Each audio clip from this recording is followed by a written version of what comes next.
నేను హరీష్ రావు గారికి ఒకటే చెప్తున్నా, హరీష్ రావు గారు మనకు మాటలు వచ్చని తెలుసు, ప్లస్ నీకు శవ రాజకీయాలు నీకేం కొత్త కాదు, ఎందుకంటే నీకు మంచి పేరే ఉంది.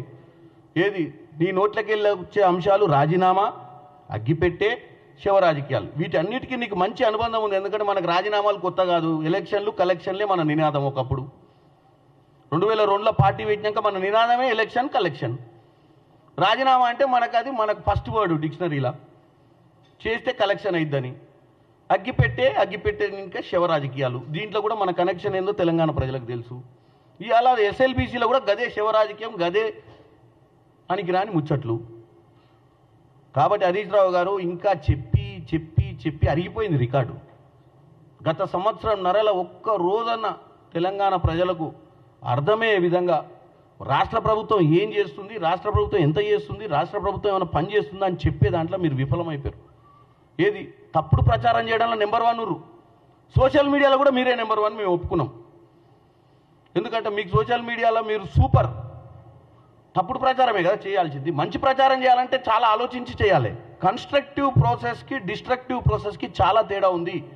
కన్స్ట్రక్టివ్ ప్రాసెస్ అనేది ఒక లెంతీ టైం తీసుకుంటుంది కట్టాలంటే. కూలగొట్టాలంటే 1 సెకండ్లో కూలగొట్టవచ్చు. మీది డిస్ట్రక్టివ్ ఆలోచన కాబట్టి మీ డిస్ట్రక్టివ్ ఆలోచన ప్రజలపై రుద్దొద్దని కోరుకుంటున్నాం.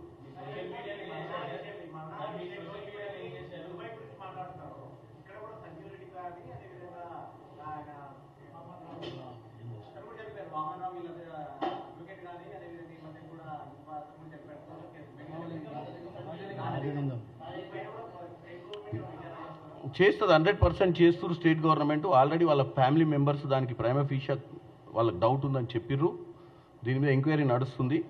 ఈ పర్టికులర్ ఇష్యూ ఏంటంటే దుబాయ్లో జరిగింది కాబట్టి స్టేట్ గవర్నమెంట్కి కంపల్సరీ సెంట్రల్ గవర్నమెంట్ మద్దతు ఇస్తేనే ఇట్లాంటి ఎంక్వైరీలు జరుగుతాయి.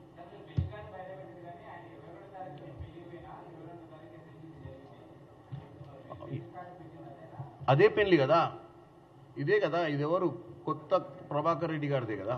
6వ తారీఖు మీకు వాట్సాప్లో షేర్ చేసింది. ఇది చేస్తా, ఈ లెటర్ చేస్తా. పెళ్లికి పోతే తప్పులేదు. 6వ తారీఖు ఉన్న పెళ్లి 20వ తారీఖు పోవడమే తప్పు. అది తర్వాత మీరు హరీష్ రావు గారిని అడగండి ఏ పెళ్లికి పోయిండో. పెళ్లికి పోయిండా ఎవరిదైనా పెళ్లి చేయనికి పోయిండా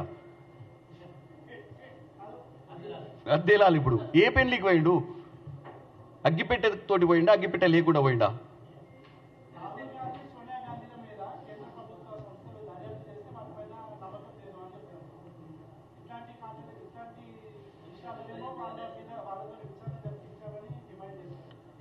ఇప్పటికైనా ఇప్పుడు ఎటుబడి చేయాల్సింది వాళ్ళే.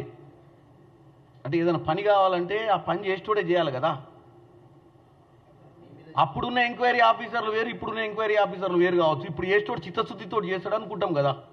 ఇప్పుడు పోలీస్ స్టేషన్లో పోయినసారి కేసు పెడితే తీసుకోకపోతే మళ్ళీ పోవా ఏంది? పోలీస్ స్టేషన్కి పోతాం కదా, పోలీస్ స్టేషన్కే పోవాలి కదా కేసు పెట్టడానికి. ఇంకేమైనా ఉంటుందా వేరే ఆప్షన్?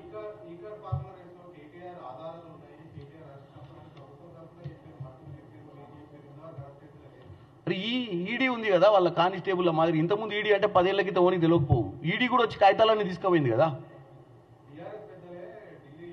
అరే బీఆర్ఎస్ పెద్దలకు ఢిల్లీకి ఉన్న పెద్దలకు ఏం సంబంధం ఉందో మరి. వీళ్ళని ముట్టుకోరు, వాళ్ళ మీద ఈగ బాలితే వాళ్ళు ఊకోరు. మా కాంగ్రెస్ పెద్దలతోటి మ్యాచ్ ఫిక్సింగ్ ఉందా లేదా అని మొన్ననే ఎమ్మెల్సీ ఎన్నికలలో వాళ్ళు క్యాండిడేట్ పెట్టినప్పుడే తెలిసింది. ఇంకా మళ్ళీ దాని గురించి కొత్తగా తెలంగాణ ప్రజలకు ఎగ్జాంపుల్స్ ముందు పెట్టాల్సిన అవసరం లేదు. 8 మంది ఎంపీలను ఇచ్చిర్రు బ్రహ్మాండమైన గిఫ్ట్ ఢిల్లీకి బీఆర్ఎస్ వాళ్ళు బీజేపీకి.